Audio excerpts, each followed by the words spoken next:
Bilisan mo, Apo. Kailangang makahanap tayo ng masisilugan bago pa bumuhos ang napakalakas na ulan. Ay, nako! Ayan na nga! Lumakas na! Hindi ko na kayang itulak ito. Kailangan kong magpahinga muna, Apo. Lola, dito na lang po tayo sa gilid. Ang bigat na po ng kariton dahil sa putik. Ay, nako! Parang hindi natitigil itong ulan. Kapit lang, Apo, ha? Hahanap tayo ng mas magandang masisilungan. Lola, ang lamig po. Parang hindi ko na po nararamdaman yung mga daliri ko. Halika po. Pupunasan ko ang mukha mo. Ay, basag-basa ka na. Kung alam ko lang na uulan, ay sana'y nakapagdala tayo ng payong. Ay, Lola! Shh! Huwag ka matakot, Apo. Normal lang yan, ha? Alam mo ba, noong bata ako, ang sabi ng nanay ko kapag kumikidlat, abay nagpipicture lang daw ang Diyos sa langit. Talaga po. Pero ang lakas po ng kulog eh. Eh kasi nga, luma na raw ang kamera ng Diyos. Oh, ayan, nakangiti ka na. Lola naman eh, ang corny niyo po. Ay naku, Apo, minsan, huwag kang makinig sa takot mo. Eh, tulungan mo na ako. Itulak na ulit natin ang kariton. Sigurado po kayo? Matapang tayo? Abay, oo naman. Tignan mo nga, oh. Ilang bagyo na ang nalampasan natin. Pero hindi tayo nasiraan ng bahay. Wala naman po tayong bahay eh. Oo nga, wala tayong bahay. Pero may karito naman tayong nasisilungan pansamantala. Hindi po pansamantala, kundi pansamantagal po. Yan ang Apo ko. Alam mo, Apo, minsan ang buhay ay parang ulan. Hindi natin alam kung kailan titigil o kailan lalakas. Pero alam mo kung bakit nakakatagal tayo. Bakit po, Lola? Kasi nagtitiwala tayo sa Diyos. Nakanlungan ng mga taong walang ibang inaasahan kung hindi siya lamang. Lola! Tingin niyo po, oh. May ilaw po doon. Oo nga, Apo. Mukhang may waiting siya doon. Halika, itulak pa natin ang kariton. Dahan-dahan lang. Kaya natin to, Lola. Isa, dalawa, tulak! Ay, konti na lang, Apo. Konti na lang. Patuloy nilang itinutulak ang kariton sa gitna ng malakas na ulan. Ang kanilang mga yapaka ay sumasaluksok sa maputik na daan, habang ang kidlat ay kumikislap sa madilim na kalangitan. Sa kanilang paglalakad, napansin nilang mas malakas ang agos ng tubig papunta sa tulay. Bagamat hindi itong karaniwang kanilang ruta, napilitan silang humanap ng mas malapit na masisilungan dahil sa walang tigil na ulan at hangin. Ang dating tahimik na tulay ngayon ay nababalot ng kadiliman. At bawat hakbang ay may dalang hindi maipaliwanag na pangamba. Sa bawat kislap ng kidlat, ang kanilang mga anino'y sumasayaw sa sementong dingding. Lumalaki at lumiliit na parang isang nakatatakot na palabas. Lola, may naririnig po akong mga yabag. Tahimik ka lang, Apo. Baka hangin lang yan. Hindi po hangin yun, Lola. May tao po. Dito ka lang sa tabi ko.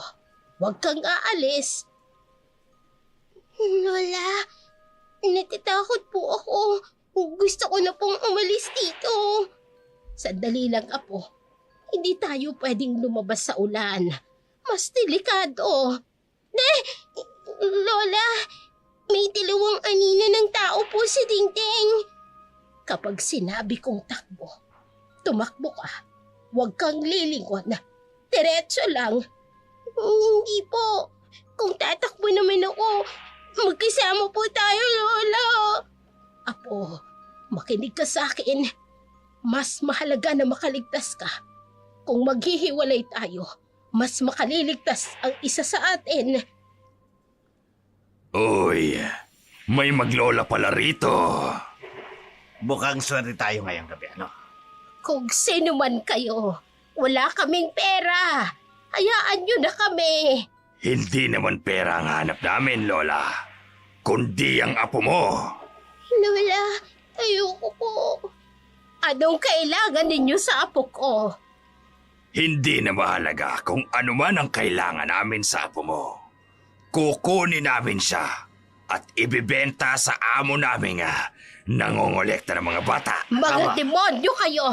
Tamaan sana kayo ng kidlat sa masasama ninyong balak sa apo ko! Kunin natin ang bata! Sige! Huwag kayong lalapit kung hindi sisigaw ako! Sa tingin mo, may makaririnig sa'yo mula dito sa silong ng tulay? Walang kabahay-bahay dito. Malayo ito sa mga tao. Maharangan na ng kulog at kidlat ang sigaw mo. Kaya wala nang makatutulong sa inyo. Kunin ang bata! Ay, Tara, Diyos sige! ko, tulungan niyo kami! Ay, wag! Maawa kayo sa apo ko! Akin na! Kung ano man ang masama ninyong binabalak, huwag niyo nang ituloy! Kami na lang ang magkasama sa buhay! Kami na lang ang nag-aasahan! Pakiusap, huwag niyong kunin ang apo ko! Kung hahayaan mo kami sa gagawin namin, bibigyan namin kayo ng parte sa pagbebenta ng apo mo. Ganyang bata ang gustong-gusto ng aming amo. Makikipagpatayan ako! Huwag lang makuha ang apo ko! Mga demonyo kayo! Tamaan sana kayo ng kidlat! Kailangan bilisan natin. Kapag tumila ang ulan, sigurado ako may dadaang mga tao rito. Umalis ka dyan, tanda! Sige! Palitan! Subukan ninyong kunin ang apo ko! Magkakamatayan tayo! Aba, may kutsilyo siya. Kutsilyong maparol. Ito ang baril. Ano laban mo dito? Lola, natatakot po ako. May baril po sila. Huwag mong barilin ang matanda. Usapan lang natin, bata lang. Hindi tayo sagutin ni boss kapag babarilin mo yan. Gago! Itatakutin lang natin. Bika, takbo! Ngayon na! Lola! Huwag niyo nang habulin ang apo ko! Pare, hawakan mo matanda.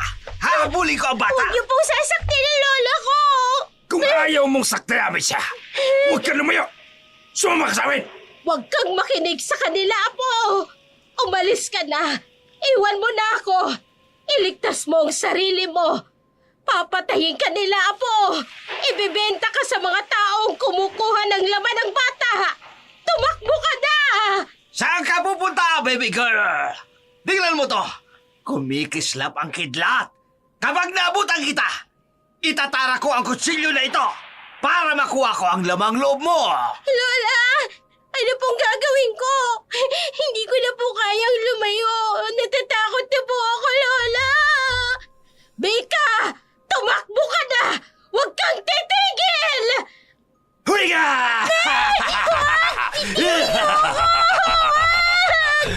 Tulong! May gustong kumuha sa bata! Tulong! Ang ingay mo, Lola. Kailangan mo tumahimik. Huwag niyo pong sasaktan si Lola! Sasama na po ako! Huwag, Bika! Tumakbo ka! Huwag kang magpapadala, apo! Ay, Diyos ko! Tulungan niyo kami! Ano na, pre? Ano gagawin natin sa matanda? Alam mo na ang dapat gawin. Hindi dapat patay, pero alam mo na kung ang dapat gawin sa kanya. Ay, Diyos ko! Tulungan niyo ang apo ko! Tulong! Maingay ka! Oh! Oh! Ah, Lola! Bakit niyo sinaksak ang lola ko? Sasama naman ako sa inyo eh. Hindi niyo kailangang saksakin ang lola ko. Hindi na kayo naawa sa kanya. Matanda na siya. Lola! Lola! Ang kulit mo kasing matanda! Matanda ka eh! Lola, bangon po kayo, please. Bangon na po kayo, Lola. O ano? Nakita mo ba kung anong napala ng lola mo? Takbo ka na. Hindi ko po kayo iiwan. Lola, please po, please. Tara na, bata. Wala ka nang magagawa dyan! Bitiwan niyo siya. Bilisan na natin. Baka may makakita pa rito. Tara na! Malaki ang kikitain ni Boss Saurio sa'yo! Lola! Bilisan mo lang! Lola! Tara! Lola! Dali! Huwag ka na maingay! Sumama ka na! Patawad po! Dali! Dito! Patawad po, Lola! Bilis! Tayo! Patuloy na umiiyak si Mika. Nakatingin sa dugoang katawan ni Lola Suling na nakahandusay sa putikan. Ang huling imahe ng kanyang lola, nakahiga, walang buhay sa gitna ng ulan, ay tumimo sa puso ni Mika, nag-iwan ng sugat na hinding-hindi maghihilom habang siya'y kinakaladkad palayo ng mga walang puso at masasamang loob. Ang ulan at kadiliman ay tila naging saksi sa kanyang pagdurusa. Subalit sa hindi kalayuan, isang liwanag ang unti-unting sumilay. Mga ilaw na parang mga bituin sa gabing mapanglaw. Dala-dala ng mga tanod na umiikot sa lugar matapos marinig ang sigawan. Ang kanilang mga yapak bumabagsak sa katahimikan at papalapit sa kinaroroonan ni Mika at ng kanyang lola. Isang saglit ng pag-asa sa gitna ng trahedya. Bilisin natin. Parang may babae at bata na sumisigaw dito kanina. Oo, dali! Doon! Doon ang gagaling ang sigaw! Dali, tara natin. Kawawa naman sila. Buwisit! May mga tanod! Tulong! Tulong! Pinatay po nila si Lola! Anong gagawin natin ngayon? May tao ba dyan? Lumabas kayo! Bitawan natin to, bata. Balikan na lang natin. Pero si Bosauro naman, Kap. Gusto mo bang makulong? Ha? Takbo! Lola! Lola! Ay, Diyos ko! May duguan dito! Bato, anong nangyari? Sinong gumawa nito sa'yo? Hindi ko po sila kilala. Oh, bis! May krimen sa tulay. Kailangan ng ambulansya at pulis. Bata, halika na. Bitiwan mo naman si Lola. Hindi po. Hindi ko po siya iiwan. Nangako po siya, hindi niya po ako iiwan Hey, tawagan mo ng pulis. Kailangan mahuli ng gumawa nito. Lola, Lola, gising na po kayo. Lola, bakit niyo po ako iniwan? Bata, Lola! wala na si Lola, pero kailangan mo maging matapang para sa kanya. Patuloy na bumubuhos ang ulan habang ang mga ilaw at sulo ay sumasayaw sa dilim. Saksi sa isang gabing puno ng lungkot at pagkawala. Habang ang mga tanod ay abala sa pag-aalo kay Mika at sa pagtawag ng tulong, ang mga masasamang loob ay sumanib sa kadiliman. Ang kanilang mga yabag ay natakpan ng kulog at ng ulan. At ang kanilang mga anino ay unti-unting nawawala sa dilim ng gabi. Ngunit ang kanilang mga halakak at bulungan ay nananatiling gumagala sa hangin. Isang masamang pangitain ang kanilang muling pagbabalik. Muntik na tayo dun, ah. Nakita mo yung bata? Puno ng dugo yung lola niya. Mga gago kayo! Bakit kailangan patayin na matanda? Kung hindi pinatay, di nagsumbog yun. Si Bosauro, mababaliw kapag nalaman niyang nakatakas sa bata. Balikan na lang natin yung mamaya. Alam natin kung saan pupunta yon. Wala na siyang ibang mapupuntahan. Wala na siyang lola. Oo nga, di ba? Madali natin siyang mababalikan. Bakit ako kayo, mga talon? Wala silang alam kung gaano kalaki ang sindikato ni boss. Hayaan nyo. Mamayang madaling araw, babalikan natin yung bata. Wala nang magpoprotekta sa kanya. Siguradong magugustuhan siya ni boss. Malaki ang kita natin doon. Sayang nga lang at nagkalat tayo ng dugo. Pero mas masaya kapag may kasamang patayan. Paano naman kung magsumbong yung bata? E di, dagdagan natin ang patay. Simple lang.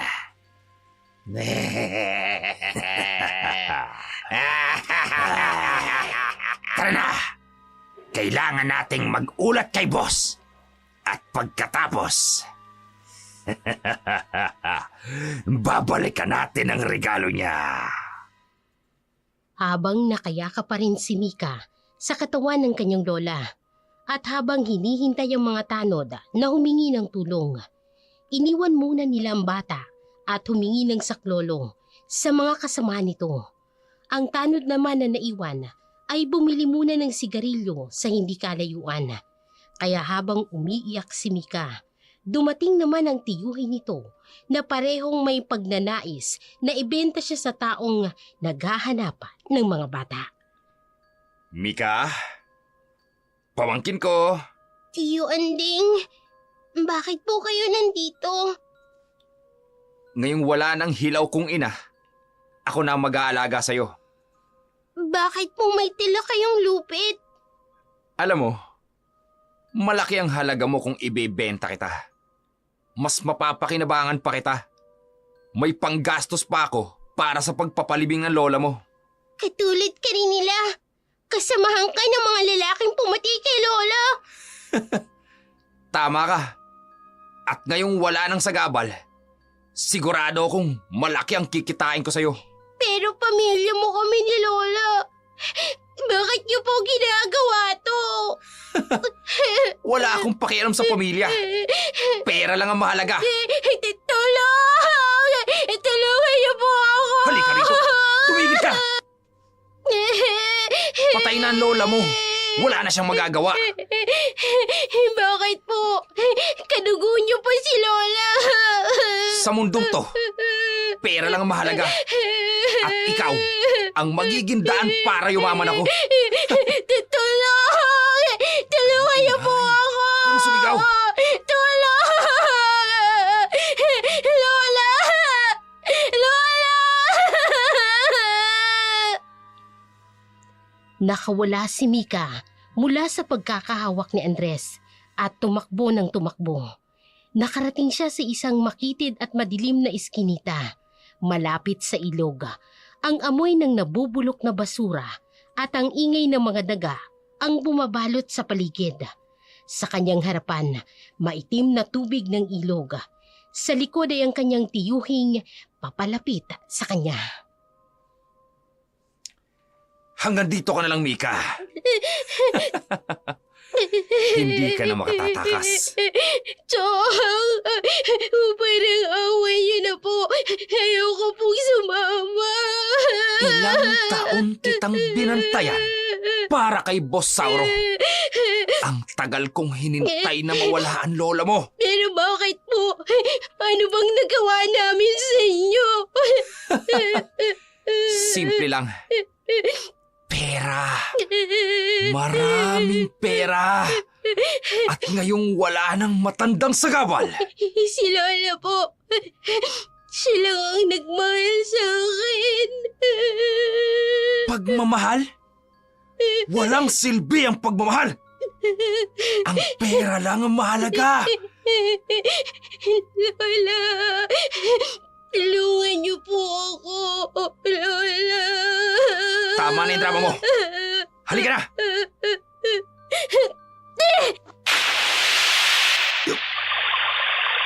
Buisit! Mika! Bakit tumalong tarantadang batang yun sa ilog? Ang lalim nito! Mika! Mika, lumabas ka dyan! Mika!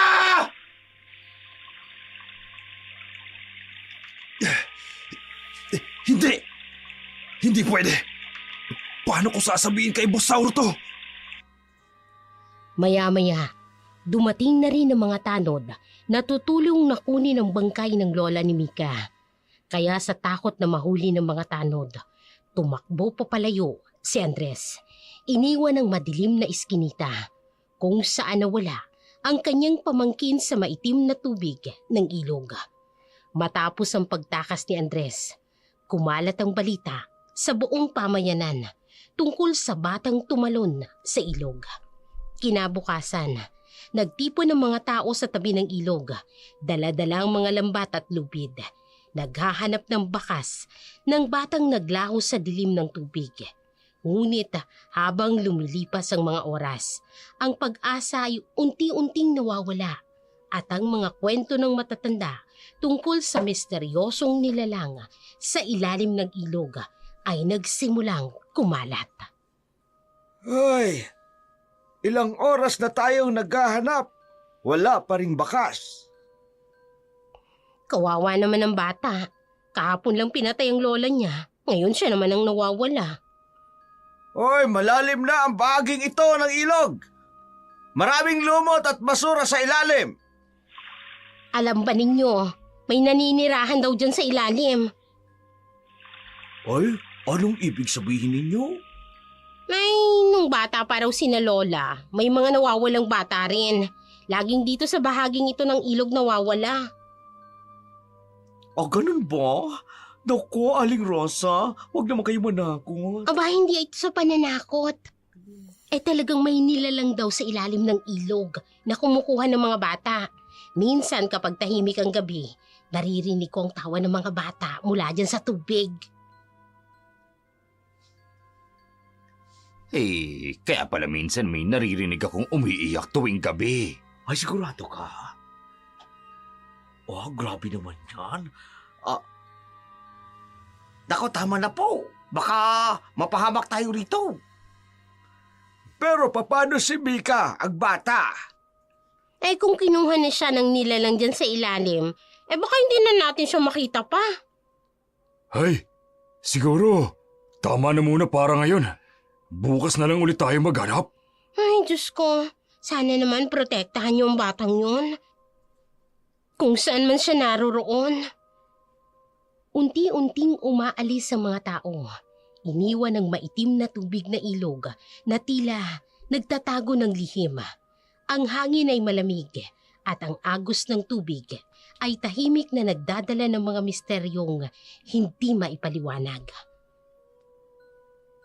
Ay, alam kong buhay ka pa. Sana'y may nagbabantay sa'yo dyan sa ilalim. Sa ilalim ng ilog, habang ang mga tao sa itaas ay patuloy na naghahanap, isang mahiwagang liwanag ang bumabalot kay Mika mula sa kadiliman ng tubig. Siya ay napalayo sa mundo ng mga buhay hanggang sa isang kakaibang lugar na hindi naaabot ng sinuman. Sa pagmulat ng kanyang mga mata, tumambad ang isang mundo na hindi niya pa nakikita kailanman. Nasaan po ako? Ligtas ka na, anak. Sino po kayo? Bakit hindi ako basang-basa? Ako si Andrea. Huwag kang matakot. Patay na po ba ako? Katulad po ng lola ko? Hindi. Hindi, Mika. Buhay ka pa. Iniligtas kita mula sa ilog. Bakit po? Bakit po kayo may liwanag? Kasi hindi ako katulad ng iba. Isa akong diwata, Mika. Diwata? Akala ko po, Kwento lang yun. Maraming bagay sa mundong ito na hindi may paliwanag ng tao. At ikaw, Mika, may babala ako sa'yo. Ano pong ibig niyong sabihin? Simula ngayon, hindi ka na katulad ng iba. Nang ilitas kita mula sa ilog, nagkaroon ka ng koneksyon sa mundo ng mga diwata. Pero gusto ko lang pong maging normal. Gusto ko lang pong makasama ulit si Lola. Alam ko, anak. Pero may dahilan kung bakit ka napadpad dito.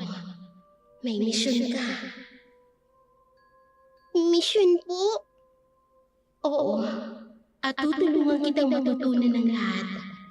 Pero sa ngayon, kailangan mo munang magpahinga. Hindi ko po maintindihan ng lahat. Pero salamat po sa pagligtas po sa akin.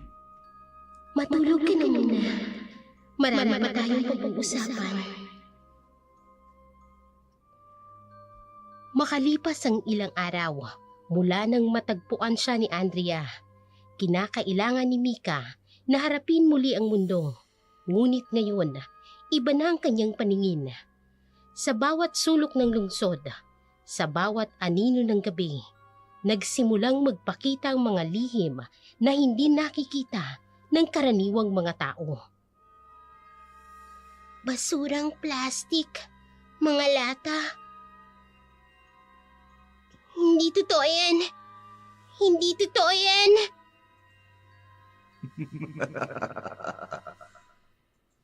Hindi totoo yan. Hindi totoo yan.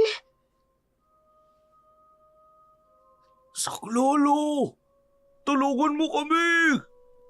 Tulad ng sabi ni Andrea, huwag akong matatakot. Isang anino ang dumaan sa tabi niya. Sino yan?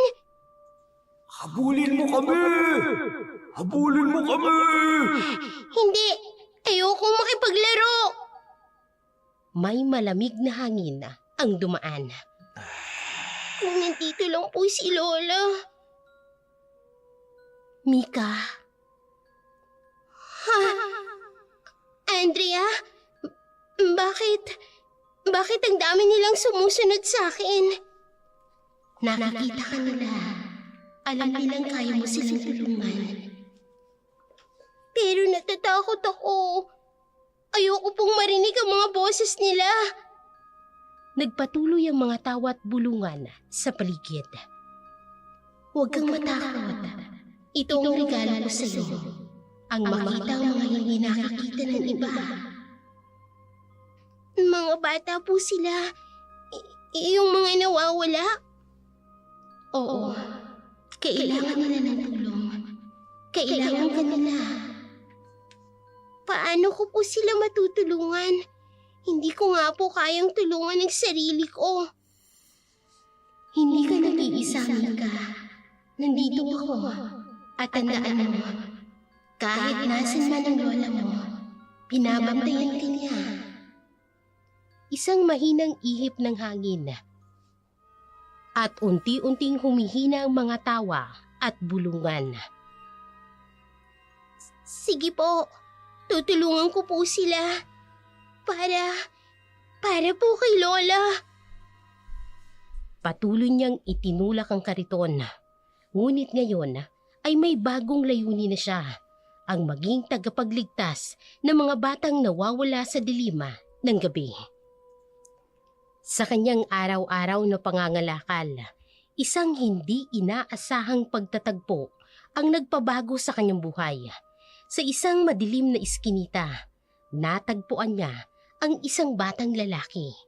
Ilang araw nang hindi kumakain, si Dodong. Ang pagkakakilalang ito ay naging simula ng bagong kabanata ng kanyang misyon bilang tagapagligtas.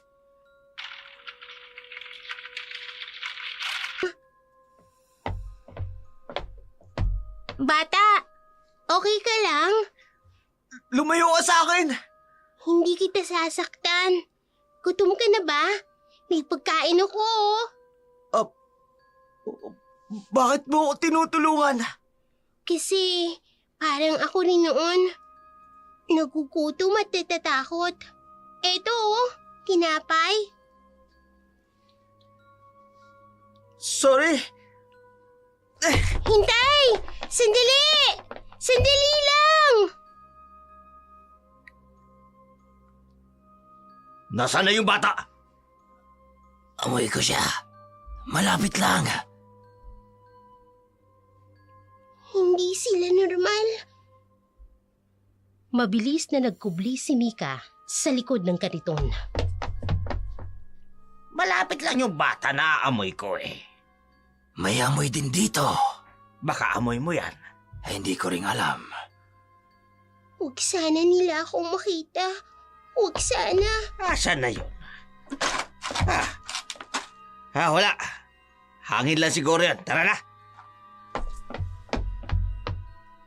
Bakit hindi nila ako nakita? Dodong, hihintayin kita. Babalik ka rin. Pagkatapos ng hindi inaasahang pagkakita kay Dodong at ang pagkatuklas ng kakayahang maglaho, hinanap ni Mika si Andrea para sa mga sagot. Natagpuan niya ang diwata sa tabi ng ilog kung saan unang nagbago ang kanyang buhay. Ang liwanag na bumabalot kay Andrea ay mas malinaw na ngayon sa kanyang mga mata, tulad ng mga bituing sumasayaw sa hangin. Andrea! Andrea! Mika, bakit ka nagmamadali? Yung mga lalaki na may mahahabang kuko, hindi nila ako nakita. Napansin mo rin? Pero paano? At saka kanina, nakita kitang pinatumba yung isa pero wala namang nakakita. Mika, may dapat kang malaman. Ang simbolo ninyo, parang bituin. Hindi ako ordinaryong tao. Ako ay isang diwata na nagbabantay sa ilog nito. Diwata? Pero bakit ako lang ang nakakakita sa iyo? Pinili kita, Mika, nang tumalon ka sa ilog. Nakita ko ang tapang mo. Pero natatakot ako. Ang katapangan ay harapin ang takot, kahit natatakot ka. Dito niyo po ba ako nakita? Simula noon, pinili kitang maging tagapagligtas ng mga batang katulad mo. Kaya pala may naririnig akong boses at nakikita ang mga anino. Maraming nangangailangan ng tulong at ikaw ang tagapagtanggol nila, Mika. Tutulungan ko po sila tulad ng pagtulong niyo sa akin. Ang simbolo sa noo ni Andrea ay kumikislap at ang hangin ay may dalang kakaibang init at lamig. Samantala, pagkalipas ng ilang araw, isang pamilyar na anino ang muling nagpakita sa buhay ni Mika habang nagbubungkal siya ng basura. Si Dodong, ang batang tinulungan niya noon, ay lumapit muli. Parang isang pusang takot, ngunit umaasang may matatagpuang kanlungan.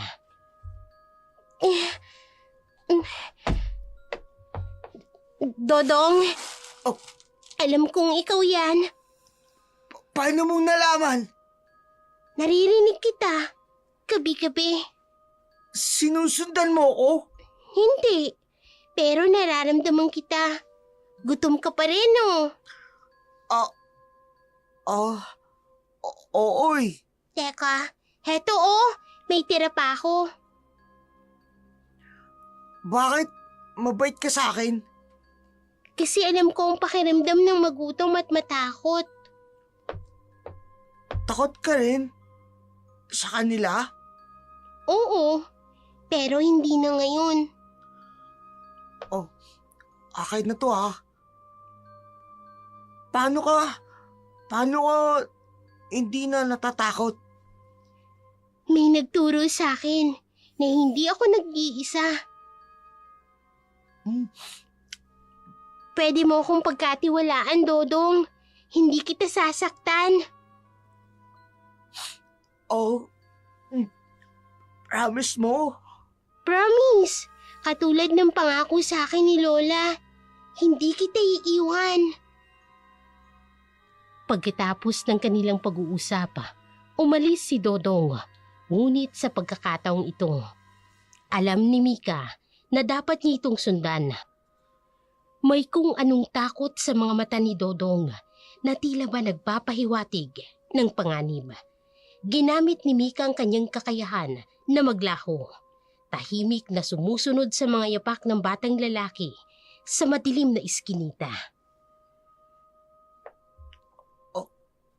Hindi ko na kaya. Ayoko lang bumalik doon. Saan ka ba pupunta, Dodong? May mahinang ingay mula sa madilim na sulok. Hindi pa ako dapat bumalik. Baka nakasunod sila. May kung ano dito. Hindi, ayoko na. Sandali, Dodong! Saan ka pupunta? Pumasok si Dodong sa isang madilim na kalye. Hingal na hingal. Patawad po. Hindi ko sinasadya. Anong ginagawa mo? Kanino ka humihingi ng tawad? Ayoko na. Ayoko na maging katulad nila. Hindi kita iiwan, Dodong. Hindi kita pababayaan. Sa pagsunod kay Dodong, natagpuan ni Mika ang kanyang sarili sa harap ng isang lumang bodega na papaligiran ng dilim at kasamaan. Dito nabunyag ang masakit na katotohanan. Ang sindikatong nagpapahirap kay Dodong ay mas malala pa sa kanyang inaakala. Habang nakatago sa likod ng mga lumang kahon si Mika, nakatanaw sa loob ng bodega.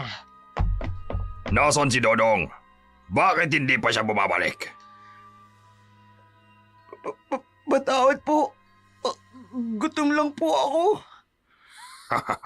Gutom? Binigyan ka naman namin ng pagkain, di ba? Pero, hindi pa sapat eh. Diyos ko, anong ginagawa nila sa kanya? May kausap ka kanina, di ba? Yung batang babae. Hindi po. Wala po. Dodong! Huwag ka na magsinungaling. May nakakita sa iyo. Hindi ko po sinasadya eh. Gutom lang po talaga ako. Alam mo bang mahalaga kay Boss Sauro ang batang yon? Hindi ka basta-basta makakatakas. Si Bosauro? Ngayon, parurusahan ka namin. Hindi po. Please lang po, hindi ko na po ulitin. Kumabog ang dibdib ni Mika, nagmamadaling tumingin sa paligid. Andrea! Andrea, tulungan mo ko! Kailangan kong iligtas si Dodong! Isang mahinang liwanag ang lumitaw sa tabi ni Mika. Maghintay ka, Mika. Hindi pa ito ang tamang oras. Pero sinasaktan na siya nila. Kailangan nating malaman ang buong plano nila para mailigtas hindi lamang si Dodong, kundi ang lahat ng mga bata. Patuloy sa pag-iyak si Dodong sa loob ng bodega.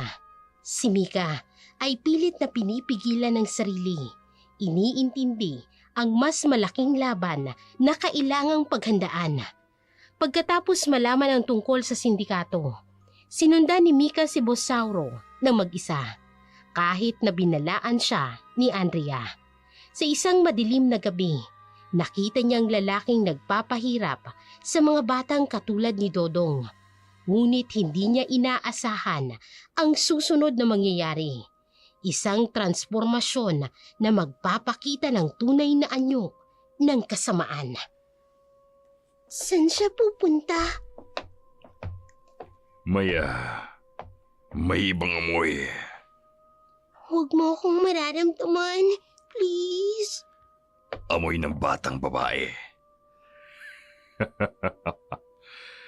Isang batang natatakot. Biglang nagbagong tindig ni Sauro. Tila ba may nangyayari sa kanyang katawan. Anong nangyayari? Oras na! Ang anyo ni Sauro ay unti-unting nagbabago. Ang kanyang balat ay naging itim. Ang mga kuko ay humahaba at ang mga mata ay nagniningning sa pula. Isang nakatatakot na halimaw ang lumitaw.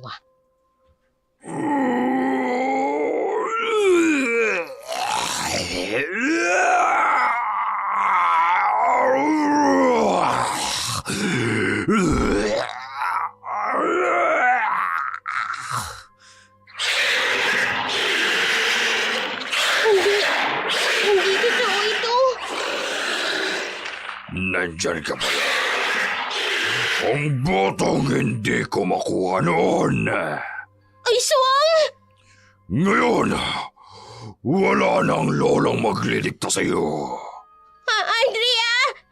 Andrea, tulungan mo ako! Walang Andre ang darating. Ikaw at ako lang. At gutom na ako. Tulong! Tulungan niyo ako! Takbo, bata! Takbo! Mas masarap ang batang taot na tako! Ang halakak ni Sauro ay umaalingaw sa dilim habang ang kanyang nakatatakot na anyo ay naghahasik ng takot sa gabi. Alam mo bang matagal kitang inintay? Ikaw ang espesyal, Mika! Ikaw ang daan para lumakas ako! Habol hininga si Mika. Patuloy na tumatakbo. Ngunit naramdaman niyang papalapit na si Sauro. Hindi mo ako makukuha! Hindi ako matatakot! Tingnan natin kung hanggang saan ang tapang mo, bata! Pagkatapos makatakas mula sa nakatatakot na pagtatagpo kay Sauro, nahanap ni Mika si Dodong na nagtatago sa isang madilim na sulok ng lungsod. Ngunit ang kanilang muling pagkikita ay nagbunyag ng mas nakatatakot na katotohanan. Ang tunay na layunin ng sindikato at ng malagim na plano sa mga batang katulad nila. Dodong, okay ka lang? Mika, hindi ka na dapat bumalik dito. Delikado. Hindi kita pababayaan. Sabihin mo, ano ba talaga si Bosauro?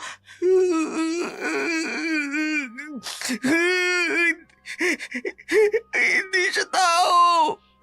Nakita ko siyang nagbago ng anyo. Ano siya? Sunsyo, kumakain ng mga bata. Kumakain ng mga bata? Sa kabiluan ng buwan, kinukuha niya yung mga walang magulang eh. Kaya pala maraming nawawala. May bahay siya, malayo sa bayan. Doon niya dinadala yung mga bata. Amoy dugo. Parang laging may patay sa bahay na yun. Anong ginagawa niya sa kanila?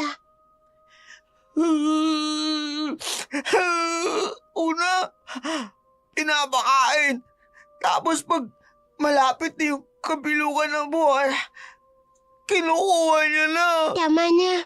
Hindi ko na kaya. Nakita ko yung mga mata niya.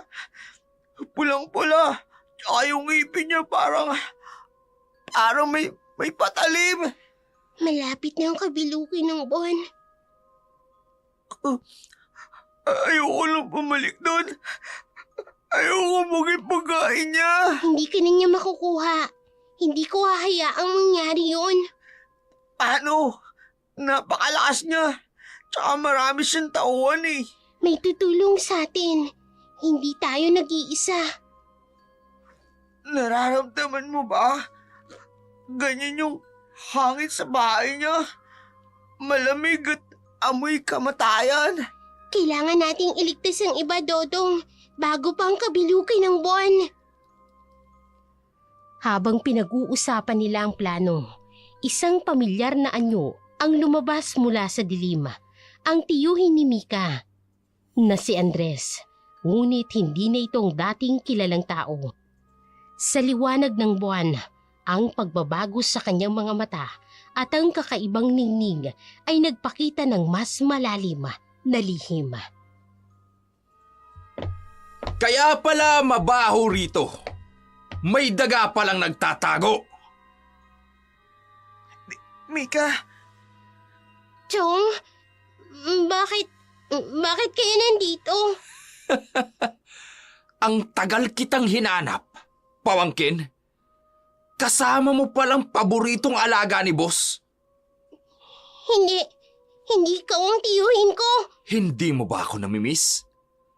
Alam mo ba kung gaano kahalaga ka kay boss? Ha? siya yung tagapaghanap ng mga bata. Tumahimik ka! Ilang taon kitang binantayan para kay boss. Tapos itong pesteng to ang sisira. Natatakot ka ba, pamangkin, ha? Hindi mo ko dapat takbuhan. Biglang may lumabas mula sa dilim, si Sauro. Napakagulo mo, Mika. Tingnan mo. Espesyal na regalo ko para sa'yo. Ano yan? Isang baril na may pulang bato. Mula sa dugo ng mga batang kinain ko. Mika, takbo! Wala ka nang tatakbuhan, pamangkin. Sumama ka na. Hindi! Saan ka pupunta, bata? Mika! Bumalik ka rito! Titiwan mo ako! Mika, tumakbo ka na! Kakaibang tunog mula sa yero at mga iyak ng bata.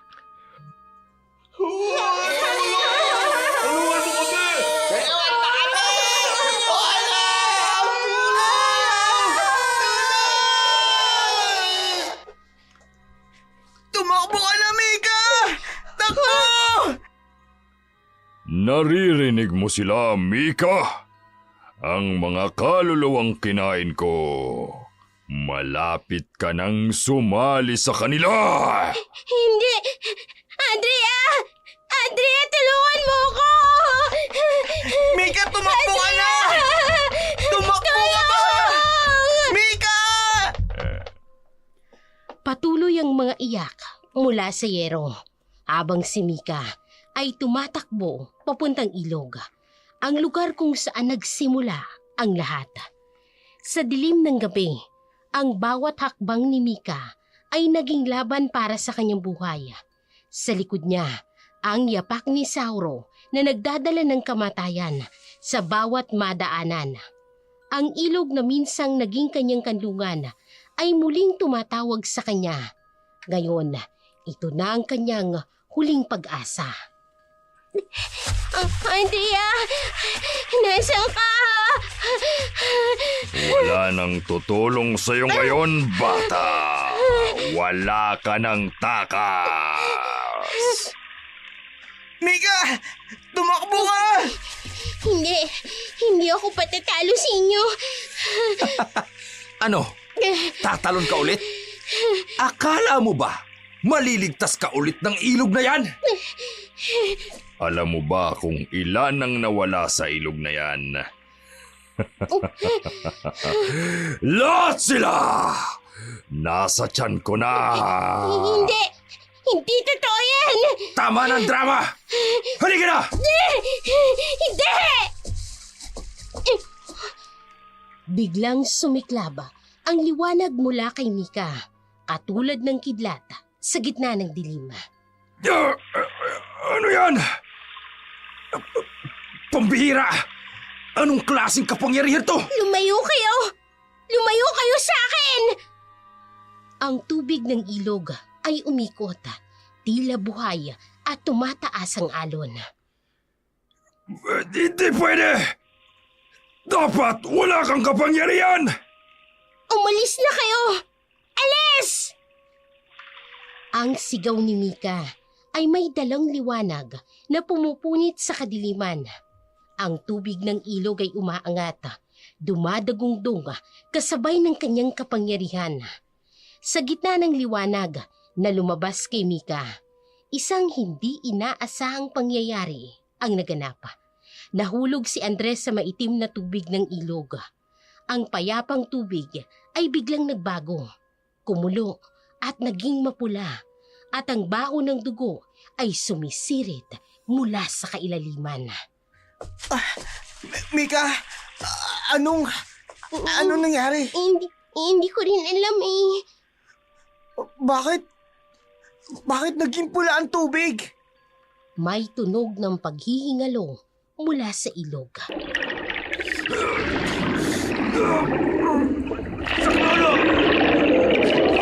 May humihila sa akin!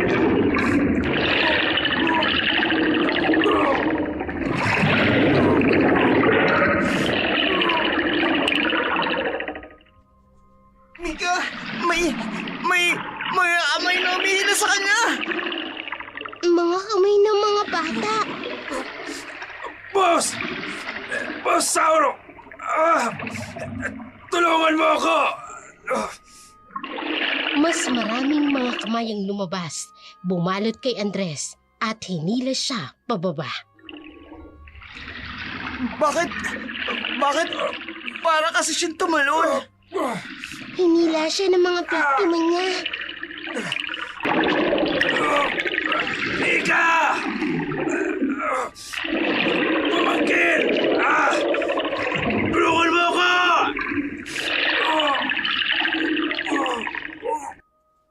Kasama ka na namin! Hindi ka na makakapanyakit pa ng iba!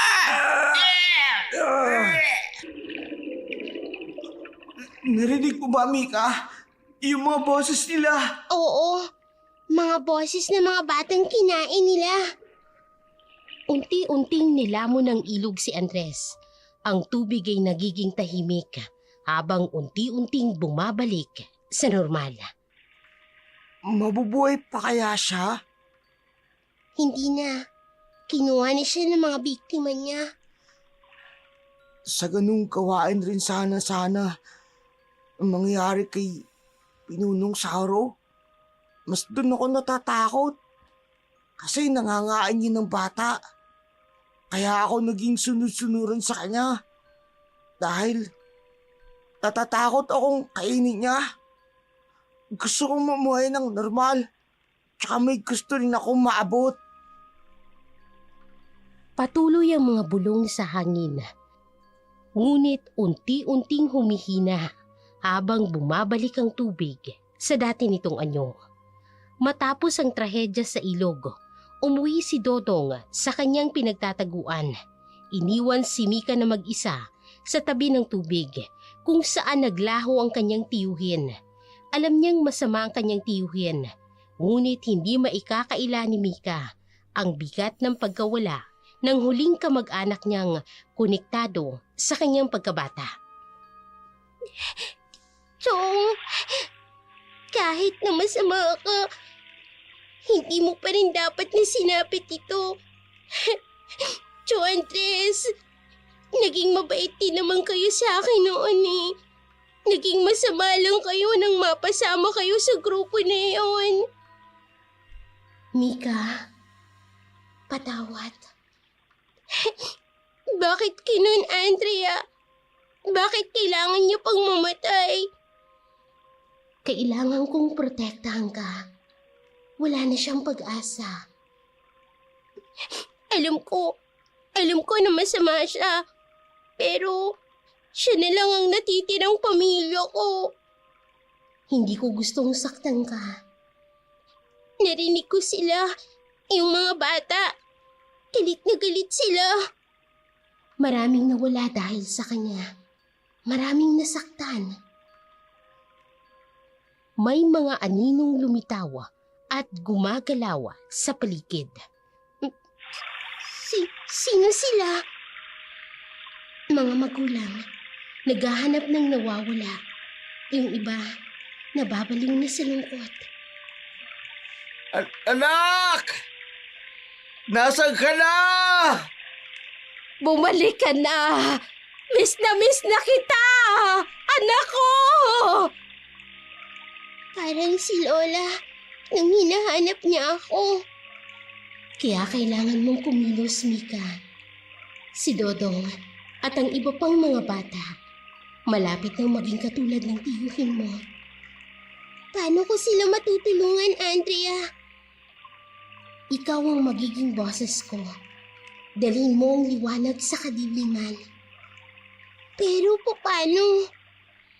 Malapit na ang kabilukan. Kapag dumating ang gabing yun, magbabago ang lahat. Kailangan nating iligtas siya bago sila maging katulad ng tiyuhin mo. Hindi ko hahayaang may maging katulad pa niya. Hindi ko hahayaan na may magulang pang magturusa. Ikaw ang magiging boses ko, Mika. Ako ang magiging lakas mo. Magkatuwang tayong lalabanan ng mga halimaw na nagtatago sa dilim. Ayaw din namin na may mapahamak pa. Kaya huwag mo sanang ipagkait ang tulong na magagawa mo para sa kanila. Para hindi na sila makapaminsala ng ibang tao at ng mga kabataan. Kahit papano, naibsan ang takot na nararamdaman ni Mika ng mga oras na yun.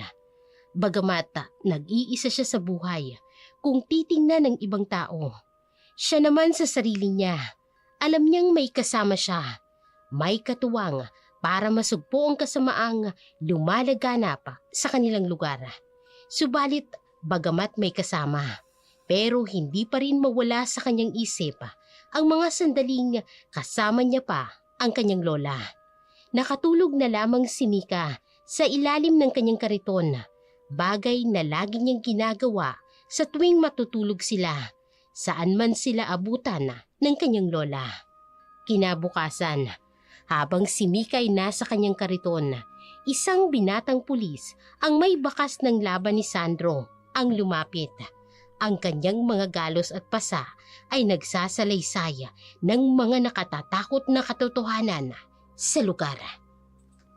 Ikaw si Mika, tama? Opo. Pero, bakit niyo po ako kilala?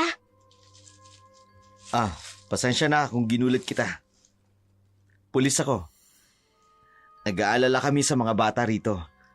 Marami ng batang nawawala sa lugar na to. Gusto mo ba kumain muna? Po? Para po talaga sa akin yan? Oo. Napansin ko kasi mag-isa ka lang dito. Kailangan mo ito. Tumango si Mika at dahan-dahan na kinuha ang pagkain. Binuksan ito at kumuha ng tinapay. Alam mo, ang tapang mo. Ang hirap siguro ng ginagawa mo. Pero nandito ka pa rin. Mag-isa kang kumakayod. Nasaan pala mga magulang mo? Wala na po sila. Sinong kasama mo sa buhay? Wala na po. Kamamatay lang po ni Lola nung nakaraang linggo. Pinatay po siya ng masasamang loob. Kawawa ka naman. Gusto mo ba sumama sa akin? Ihahanap kita ng maayos mong matutuluyan. Please po, huwag niyo po akong dadalhin sa DSWD. Mas gusto ko pong mabuhay ng kumakayod para sa sarili ko. Sigurado ka? Opo. Mas mapapangalagaan ka sana dun. Pero nakakahanga ang iyong determinasyon. Ang iyong pagsusumika para mabuhay. Opo. Kailangan ko pong maghanap buhay. Kahit minsan, nakakatakot po. Nakita ko ang mga batang kasing edad mo lang. Hindi kaya ang ginagawa mo, pero ikaw, hinahanap mo at hinaharap mo mag-isa. Kahanga-hanga ang ginagawa mo, bata. Tahimik na ngumingiti at namumulang pisngi. Patuloy siyang kumakain ng dahan-dahan.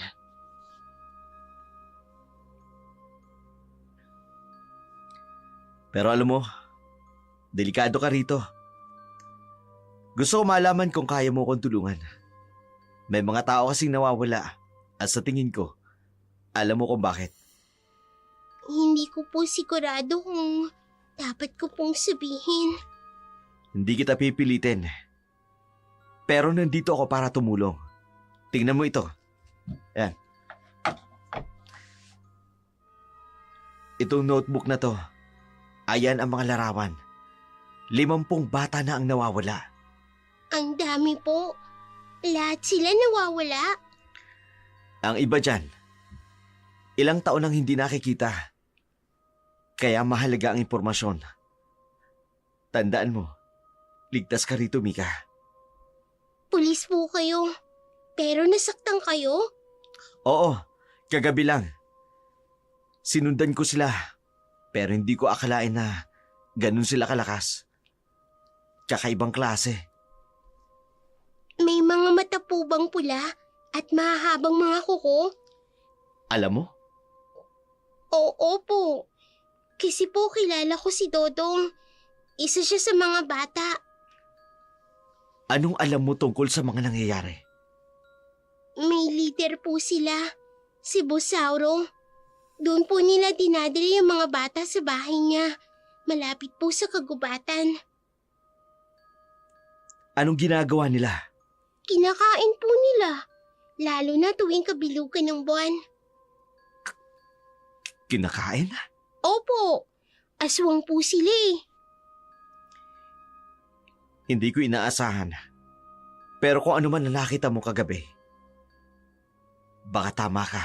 Kailangan po nating iligtas sila bago po ang kabilugan ng buwan. Pwede mo ba akong samahan o ituro sa akin ang bahay nila? Pero dapat po handa kayo. Hindi po sila basta-basta. May espesyal akong bala para sa mga halimo na yan. Tutulungan ko po kayo. Pero may mga bagay po kayong hindi pa maiintindihan. Sa puntong ito, Mika, handa ako maniwala kahit ano. Gagawin ko ang lahat para mailigtas ang mga bata. Higit na mahalaga sa akin ang kapakanan ng mga batang nawawala. Tsaka isa pa, nais ko ring alamin muna, hindi ka ba nila hawak? Ay na po, Ng mga sindikato na kumukuha ng mga bata? hindi po. Ang kailangan ko lang po yung mga kasamahan nila. Kaya po tutulungan ko po kayo na mabawi sila sa mga aswang na yun. Hindi nagkamali si PO1 Sandro Matulina ng nilapitan. Tamang-tama, naghahanap din ng makakatulong si Mika para makawala sa pagkaalipin ng aswang ang mga bata. Kahit paano, lalo siyang nabuhayan ng pag-asa. Lumipas pa ang mga araw, dumating ang kabilugan ng buwan. Hindi buo sa isip ni Mika kung anong gagawin o kung gagawin ba ng pulis ang pangako nitong tutulungan ang mga bata. Pero buo na sa isip niya, dumating man o hindi ang pulis, handa siyang tulungan ng kaibigang si Dodong. Pumunta na si Mika sa kanilang tagpuan ng pulis na nagtanong sa kanya. Kakaiba ang kalangitan ng mga oras na iyon. Tila namumula ito sa dugo. Tila ba may hibla ng liwanag na nagmumula sa ibang daigdig. Habang pinagmamasdan, napansin ni Sandro na may kausap si Mika kahit walang ibang tao sa paligid. Sinong kausap ng batang ito? Wala naman ako nakikita. Si Mika, nakikipag-usap kay Andrea sa gilid. Tila wala siyang naririnig sa sinabi ni Sandro. Alam kong hindi mo ko pababayaan ngayon. Pero, sasabihin ko ba sa pulis na kasama kita? Huwag na, hindi niya din ako maiintindihan. Kailangan nating kumilos ngayong gabi, Mika. Ito na ang tamang oras. Mika? Oh. Kanino ka nakikipag-usap? Sir Sandro? May nakikita akong anino pero walang tao. Nakikita? Nakikita niyo po? Hindi niya ako nakikita ng buo, pero nararamdaman niya ako, Mika. Mika, una pa lang alam ko may kakaiba sa'yo. Pero kung komplikado ang sitwasyon, hindi kita pipilitin. Ang nais ko lang, magawa ang trabaho ko, mailigtas ang mga bata. Sir, kailangan nating pumunta sa bahay ni Busandro ngayong gabi. Sa kabilugan ng buwan? Oo, doon nila ginagawang masama. Sandali lang. Base! P1 Sandro ito. Kailangan ko lang na backup sa Woodland. May malaking operasyon tayong gagawin. Okay, copy, Sandro. Papunta na ang team dyan, nakadeploy na. Sigurado ka ba rito? Wala ng oras. Kailangan na natin kumilos bago pa mahuli ang lahat. Mika, may kasama ka bang espiritu? Oo, siya ang nagligtas sa akin noon at tutulungan niya tayong iligtas ang iba pa. Sige, naniniwala na ako sa lahat. Saan ang bahay? Sa gitna ng gubat, may matandang mansyon doon. Maririnig niyo ang iyak ng mga bata. Sa tabi ng ilog tayo magdaraan. Walang ibang madadaanan patungo roon. Handa ka na ba? Opo, sir. Kailangan nating iligtas sila bago pa pumahuli ang lahat. Sa ilalim ng pulang langit, naglakbay sila patungo sa madilim na mansyon sa gitna ng gubat. Ang bawat hakbang ay tila ba binabalot ng kakaibang enerhiya. Parang pinagmamasdan sila ng hindi nakikitang mga mata. Habang papalapit sila, ang katahimikan ng gabi ay unti-unting napapalitan ng mga sigaw at iyak na tila ba mula sa ibang mundo. Mga tinig na puno ng paghihirap at ng takot. Ang malamig na hangin ay nagdala ng hindi maipaliwanag na amoy, dugo at nabubulok na karne na tila sumisingit sa bawat paghinga. Ang mga punong nakapaligid sa kanila ay parang kumakaway, ngunit hindi sa pag-anyaya, kundi sa babala. Ang mga sanga ay tila nabubuhay, nagbubulong ng mga lihim ng lugar na yun. Sa bawat pagyapak nila sa lupa, parang masumisidhi ang bigat ng kanilang nadarama. Parang hinihigop sila papalapit sa isang mas malalim na kadiliman. Si Mika, tahimik ngunit halata ang kaba sa kanyang mukha. Samantala, si Sandro'y mahigpit ang hawak sa kanyang barila habang ang mga mata ay alisto sa bawat anino at tunog. Si Andrea, bagamat tahimik at halos hindi maramdaman ang presensya, ay tila pinagmamasdan ng paligid, handang tumugon sa anumang oras. Sa gitna ng nakabibinging mga sigaw, isang malinaw ang narinig nila, isang boses na puno ng kasamaan.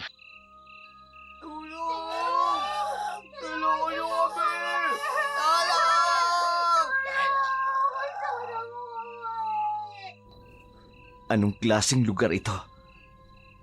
Habang palapit ng palapit sila sa mansyon, ang mga sigaw ay naging mas malinaw, mas nakatatakot. Sa loob ng dilim, unti-unting sumusulpot ang silweta ng mansyon. Malaki, matanda at puno ng nakapangingilabot na enerhiya. Ang mga bintana nito ay parang mga matang nagmamatsyag, habang ang pintuan ay tila naghihintay na sumalubong sa kanila o sumilo sa kanila. Tama na! Ayoko na!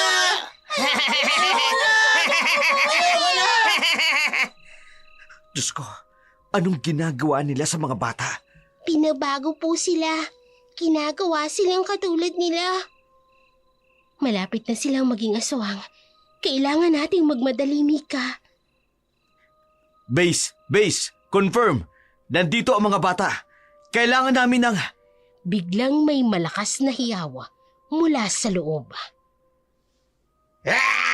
Gutom na ako! Sir, natatakot po ako. Amoy dugo at karne. Nagsisimula na silang kumain. Kailangang...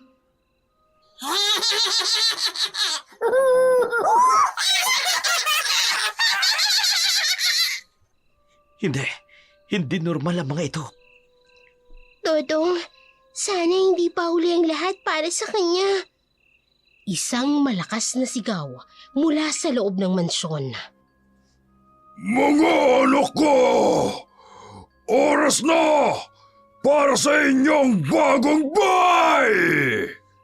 Alpha Team, nasaan na kayo? Kailangan namin ng... May paparating. Magtago kayo. Ngayon na. Dito sa likod ng puno. Sa ilalim ng pulang liwanag ng buwan, tumindi ang labanan sa loob ng mansyon.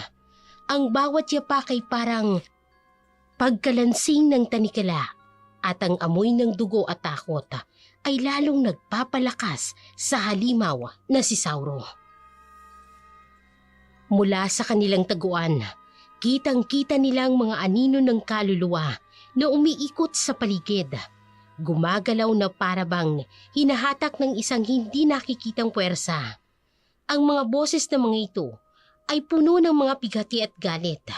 Bumabagsak sa pandinig ni Mika at Sandro, tulad ng mga sibata na may dalang babala. Ang amoy ng dugo at nabubulok na laman ay parang mas sumisidhi sa bawat paghinga nila. Ang sahig na kahoy sa ilalim ay nagkakalansing, tila nagbabanta na magbigay ng kanilang lokasyon. Ang paligid ng mansyon ay nagmistulang buhay. Bawat dingding at sulok ay nagkukwento ng kasamaan na tila nananatili sa lugar.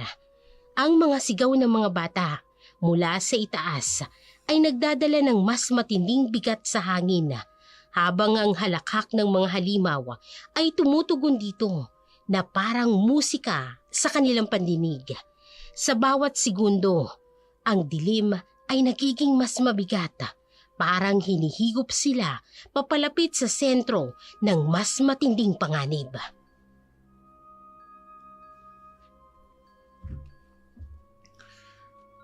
May mga bisita pala ako. Huwag kang gagalaw! Pulis ako! Pulis! Napakasarap ng amoy ng takot mo! Sir Sandro, natatakot po ako. Hindi niyo ba alam? Sa kabilugan ng buwan, lumalabas ang tunay kong anyo.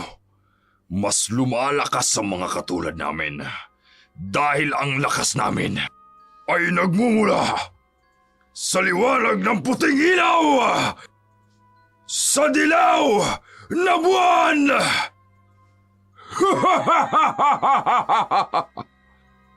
Ang tiyan ni Sauro ay lumalaki at ang balat ay nangingitim at ang kanyang mga mata ay nagniningas ng pula.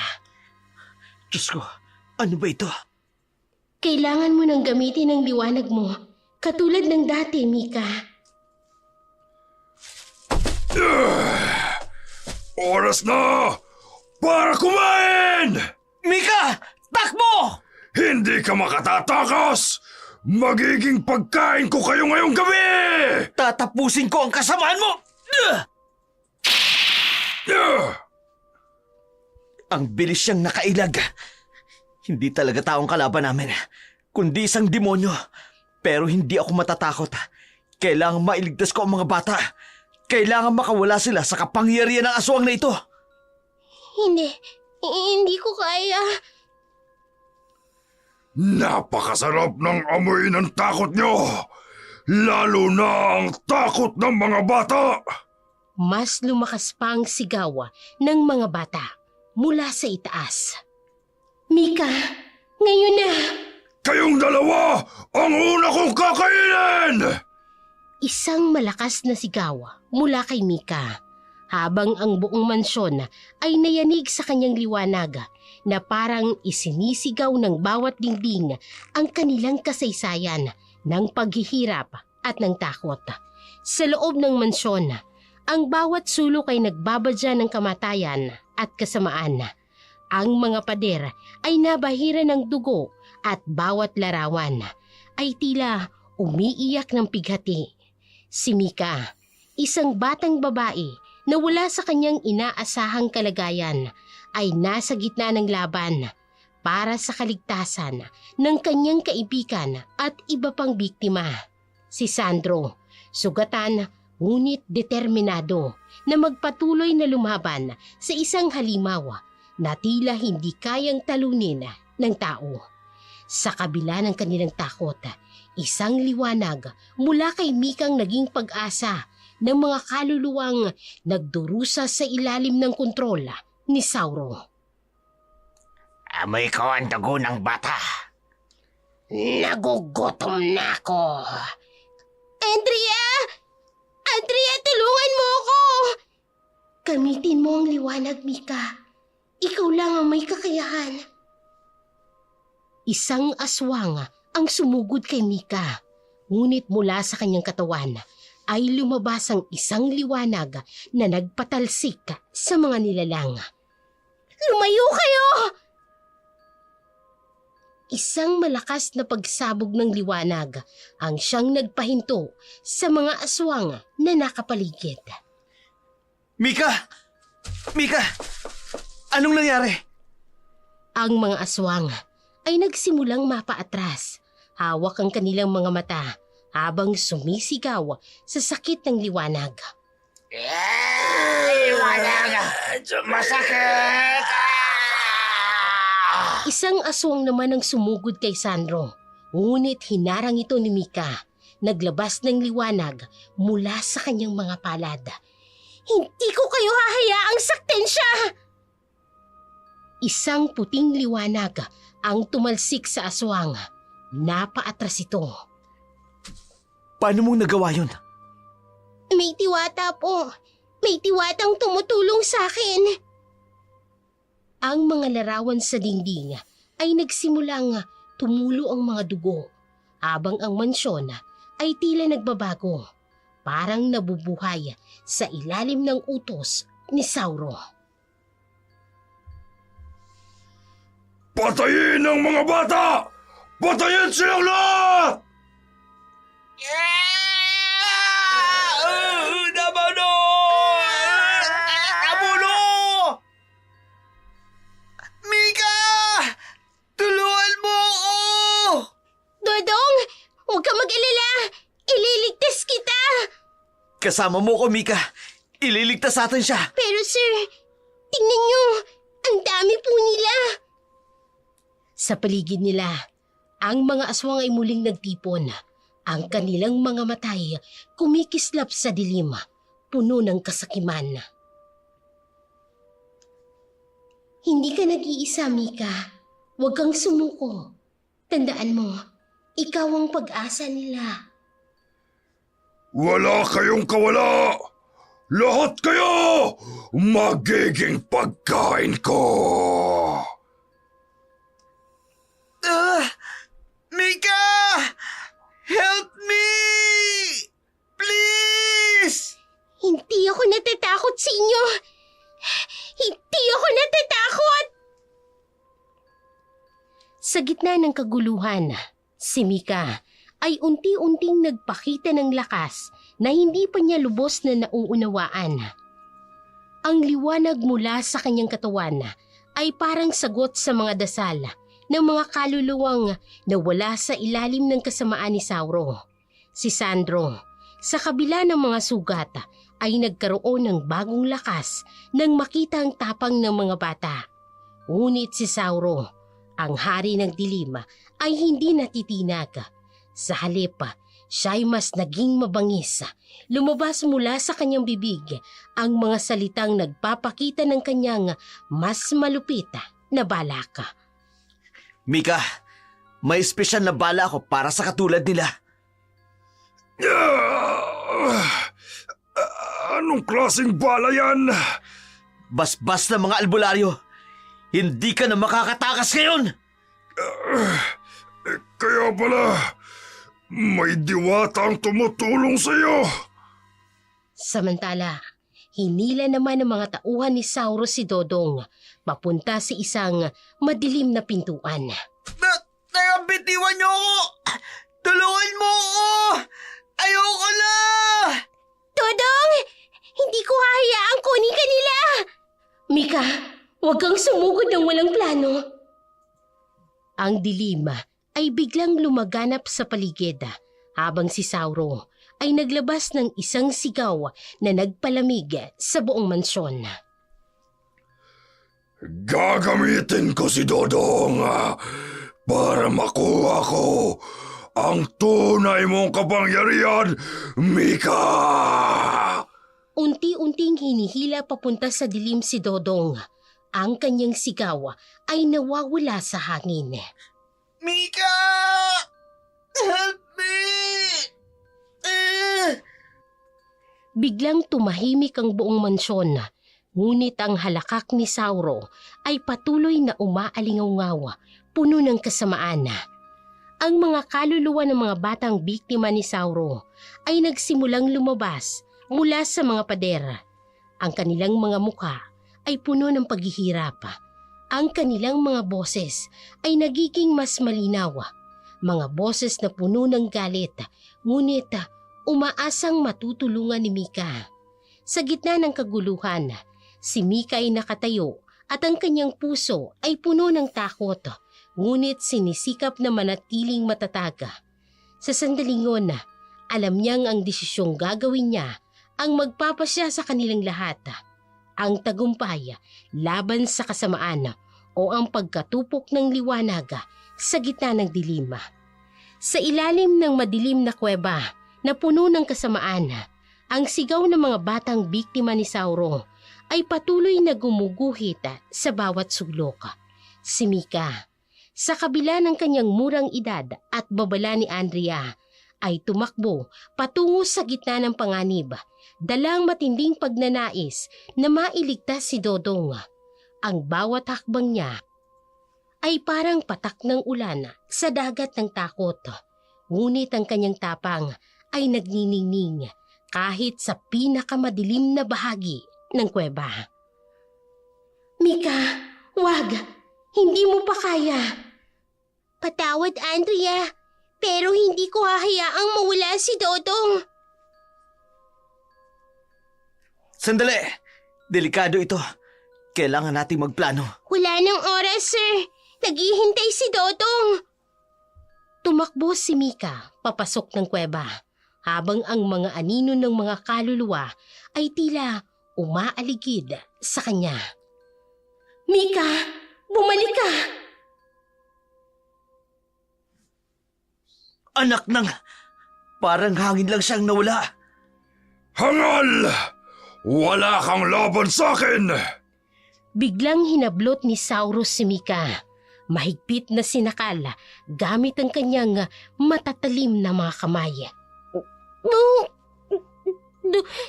Dodong! Kayong dalawa, ang una kong pagkain ngayong gabi. Bitiwan mo siya! Ang buong kuweba ay umanig at mula kay Andrea, lumabas ang kakaibang liwanag. Ang bawat sulok ng kuweba ay biglang napuno ng enerhiya na tila mula sa kalangitan.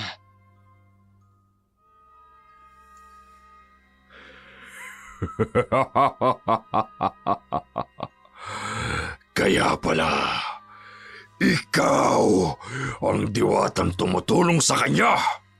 Unti-unting nagbago ang anyo ni Andrea. Ang kanyang katawan ay napuno ng liwanag at ang kanyang likod ay naglabas ng malalaking pakpak na tila gawa sa mga bituin. Hindi ko papayagan na saktan mo pa sila. Isang malakas na pagkulog ang narinig kasabay ng kidlat mula sa itaas. Pinalalakas ang presensya ni Andrea. Anong magagawa mo? Mahinang diwata! Hindi siya mahina. Biglang pumutok ang liwanag mula kay Mika. na siyang tumama kay Sauro. Napaatras ito habang ang kanyang kamay ay nasusunog sa liwanag. Ano to? Hindi ka na makakasakit pa ng kahit na sinong bata! Tumakbo si Mika, papalapit kay Sauro. Ang kanyang liwanag ay sumisiklab sa buong kuweba. Ang bawat anino at halimaw na nakapaligid ay nagsimulang maglaho sa bawat hakbang niya. Hindi! Hindi pwede! Hindi ako maaaring matalo! Tapos na ang kadiliman mo, Sauro! Isang malakas na pagsabog ng liwanag ang naganap. Si Sauro ay tuluyang naging abo. Ang kanyang huling sigaw ay umalingaw-ngaw habang tinatangay siya ng hangin.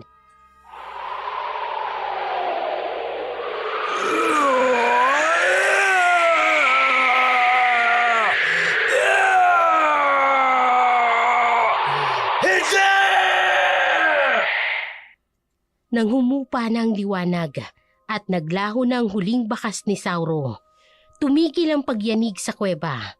Ang paligid na dating puno ng kadiliman ay nagkaroon ng tahimik, ngunit mabigat na kapayapaan.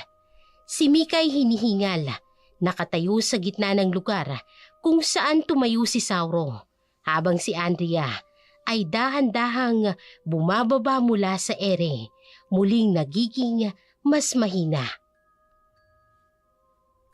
Dodong! Nasaan ka? Tapos na, Mika. Ligtas ka na. Nakita ko ang ginawa mo. Hindi ko man lubos maunawaan, pero napakalakas mo. Biglang dumating ang backup team ng mga pulis. Dala ang kanilang mga flashlight. Ang mga sinag nito ay tumatama sa paligid.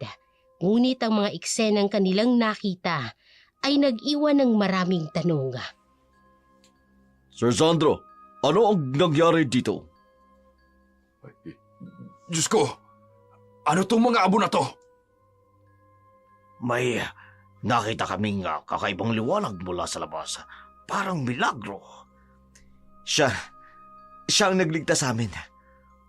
Oh, ang batang ito. Hindi po ako. Ang diwata pong tumulong sa akin. Ang mga pulis ay nagtinginan sa isa't isa, hindi makapaniwala. Mula sa paligid ay lumabas ang golden dust at dahang-dahang bumalot sa kuweba na parang sumisimbolo ng bagong simula. Habang unti-unting bumabalik ang kuweba sa normal, ang mga biktima ni Sauro ay natagpuan sa mga sulok ng mansyon. Bawat isa ay sugatan, ngunit buhay. Ang bawat isa ay muling nagkaroon ng pag-asa. Si Mika, sa kabila ng kanyang takot at pagod, ay tumayo kasama si Andrea at Sandro. Handa nang harapin ang bagong simula matapos ang isang laban na magpakailanman ay tatatak sa kanilang mga alaala. Sa gitna ng gabi, tahimik habang ang liwanag ng buwan ay tumatama sa labi ng mansyon. Nagsimula nang bumalik ang normalidad, ngunit sa kabila ng tagumpay laban kay Sauro, naiwan ang sugat ng nakaraan. Mga bata na kailangan muling matutong mabuhay at mga alaala ng trahedya na kailangang harapin. At sa mga sandaling ito, nagsimulang lumitaw ang bagong anyo ng pag-asa. Wala na. Hindi na siya makakapanakit pa ng kahit na sinong bata. Nagbayad na siya sa lahat ng ginawa niya. Sa paglabag sa karapatan ng mga batang ito. At sa kanilang kawalan ng kamuwang-muwang. At sa mga inosenteng pinatay niya. Ang mga pulis ay nagpaikot-ikot. Tiniyak ang kaligtasan ng mga bata. Ang iba'y nag-aasikaso sa pagkuha ng mga ebidensya at pagsigurado sa lugar. Sir, kailangan nating matulungan ang mga bata. Maluba ang trauma nila. Akala ko, hindi na kita makikita uli. Nangako ako, hindi ba? Hindi kita iiwan, Dodong. Gusto ko na pong umuwi. Gusto ko na po si mami ko. Habang ang ibang pulis ay iniipon ng mga bata, dumating ang isang team ng DSWD. Nasa kanilang unang hakbang para mabigyan ng proteksyon at suporta ang mga batang nasagip. Sir, i-turn over na natin ang mga bata sa amin. Sisiguraduhin naming matutulungan sila. Salamat po sa mabilis ninyong pagdating. Kailangan makuha agad nila ang tamang gabay. Ang mga bata ay unti-unting inilalapit sa team ng social workers. Ang ilan ay umiiyak pa, ngunit may ilan ding nagiging kalmado na. Huwag kang mag-alala, anak. Ligtas ka na ngayon. Kami na ang bahala sa'yo. Pero, paano po bumalik sila? Hindi na sila makababalik. Nangako ako na hindi ka na nila muling masasaktan, Dodong. Tama siya, Mika. Ang lakas mo ang dahilan kung bakit sila ligtas ngayon. Habang isinasakay ang mga bata sa sasakyan ng DSWD, hindi maikakailang bigat ng mga pinagdaanan nila. Ngunit sa kabila nito, naroon ang bagong pag-asa na hatid ng mga taong nagligtas sa kanila. Mika, maraming salamat. Dahil sa'yo, maraming buhay ang naligtas. Pero hindi pa po tapos.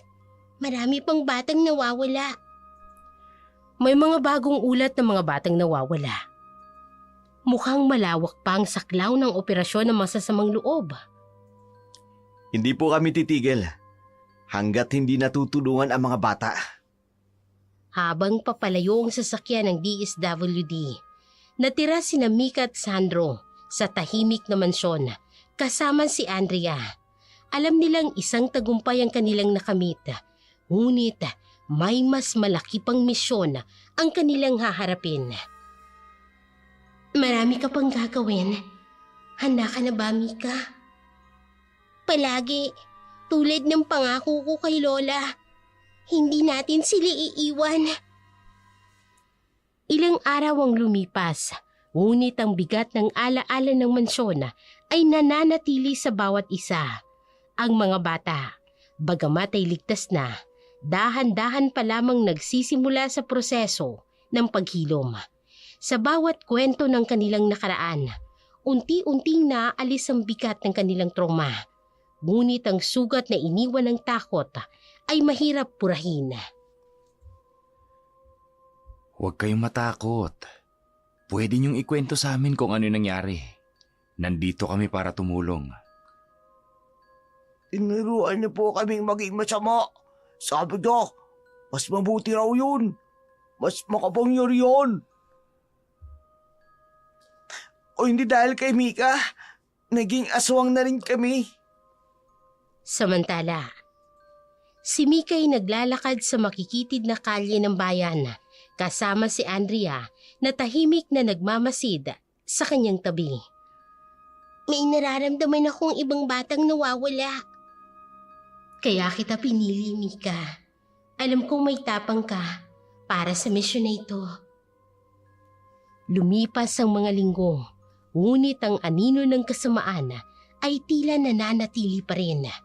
Ang ulat ng mga nawawalang bata ay patuloy na dumarating, nagiging paalala sa hindi pa natapos na laban. Sa kabila nito, si Sandro ay mas determinado na ngayon dahil sa kanyang kasangga, ang batang si Mika, na may liwanag na kayang labanan ang kadiliman. Sir, may ulat na naman pong nawawalang bata. Sa kabilang distrito na naman po ngayon. Huwag kayong mag-alala. May kakilala ako na tutulong sa atin. Sa hindi kalayuan, nakita nila si Mika na naglalakad sa gilid ng ilog. Sa tabi niya, ang anyo ni Andrea ay nagniningning sa ilalim ng buwan. Hindi makikita ng iba, ngunit ramdam ang presensya nito. Handa ka na ba para sa bagong misyon? Oo, tulad ng pangako ko kay Lola. Hindi natin sila iiwan. Sa ilalim ng malamlam na liwanag ng buwan, muling nagsimula ang misyon ni Mika at Andrea. Ang bawat yapak nila sa lupa ay parang sinasabayan ng mga pangakong hindi mabibigo. Ang kanilang bawat galaw, dala nila ang liwanag na kayang sumugpo ng anumang dilima na haharapin nila. Sa tabi ng ilog, isang gabing maliwanag ang buwan. Umupo si Mika sa malaking bato habang pinagmamasdan ang agos ng tubig. Andrea, naaalala mo pa ba nung una tayo nagkita? Oo, isang takot na batang tumalon sa ilog. At ngayon, tingnan mo, tayo na yung nagliligtas. Sa hindi kalayuan, may lumapit na ilang mga magulang, tila nagpapasalamat mula sa malayo. Isa sa kanilang sumaludo kay Mika, habang ang iba'y tumitingin sa ilog, tahimik, ngunit puno ng emosyon. Salamat sa iyo, Mika, para sa aming mga anak. Dahil sa'yo, natagpuan namin ang katahimikan na matagal na naming hinahanap. Ginawa ko lang po ang kaya ko. Sana po'y mapayapa na sila. Narinig nila ang tapang mo, Mika. At ngayon, nararamdaman nila ang liwanag na dala mo. Isang malamig na hangin ang dumaan, tila huling paalama sa mga magulang bago sila tuluyang magpahinga. Iniwan nila si Mika at Andrea na puno ng pasasalamat. Sa gabing yun, muling nagkaroon ng pag-asa sa bayan, hindi lamang para sa mga nailigtas, kung hindi pati na rin sa mga nawawala pa. Si Mika, sa kabila ng kanyang murang edad, ay naging simbolo ng tapang at pagmamahal, isang liwanag na patuloy na lumalaban sa dilim. Sa tabi ng ilog, kung saan lahat ay nagsimula, nakatayo si Mika, pinapanood ang pagsikat ng araw. Sa kanyang tabi, si Dodong, na tila may kakaibang liwanag sa kanyang muka at tahimik na nakatingin sa agos ng tubig. Dodong, mukhang masaya ka ngayon ah. Parang may kakaiba sa'yo. Oo, Mika. Kasi nandito na sila. Dumating na para sunduin ako. Sino sila? Ang mga magulang ko. Ang tagal ko silang hinintay. Mika, ngayon magkakasama na kami. Talaga? Pero, ibig bang sabihin nito, aalis ka na? Oo, Mika. Panahon na para magpaalam. Tapos na ang mission ko dito. Pero Dodong, paano naman ako? Ikaw lang ang kaibigan ko. Paano kung mag-isa na naman ako? Hindi ka nag-iisa. Lagi ako nandito sa puso mo. Alam ko, kayang-kaya mo kahit wala ako. Dati ka namang matapang eh. Higit kanino man, ikaw yung nakilala kong matapang. Pero ang sakit-sakit. Ang dami na nating pinagdaanan. Paano ko haharapin ang mga darating na pagsubok kung wala ka? Mika, tumingin ka sa mga mata ko. Kaya mo. Hindi ka yung batang madaling matakot. Lahat ng lakas sa kailangan mo, nasa iyo na. Tandaan mo, nandyan pa rin yung sinasabi mong diwata na tumutulong sa'yo na ikaw lang yung nakakakita. Tsaka may mga tao rin nagmamahal sa'yo. Mamimiss kita, Dodong. Salamat sa lahat, ha? Mamimiss din kita, Mika. Pero, hindi talaga ito paalam. Nandito ako. Sa hangin sa paligid na magiging mga alaala mo. Sa hindi kalayuan, lumitaw ang mga magulang ni Dodong. Hawak nila ang kamay ng isa't isa. Nakangiti habang inaanyayahan siyang sumama. Mika, paalam. Mag-iingat ka palagi. Tsaka, huwag mong kalilimutan tumawa. Tulad ng mga ginagawa mo sa akin yun nung nagpapatawa ka. Paalam, Totong. Salamat. Sa bawat hakbang ni Dodong papalayo, ang kanyang anino ay tila nagiging liwanag hanggang sa siya ay tuluyang maglaho kasama ang kanyang mga magulang.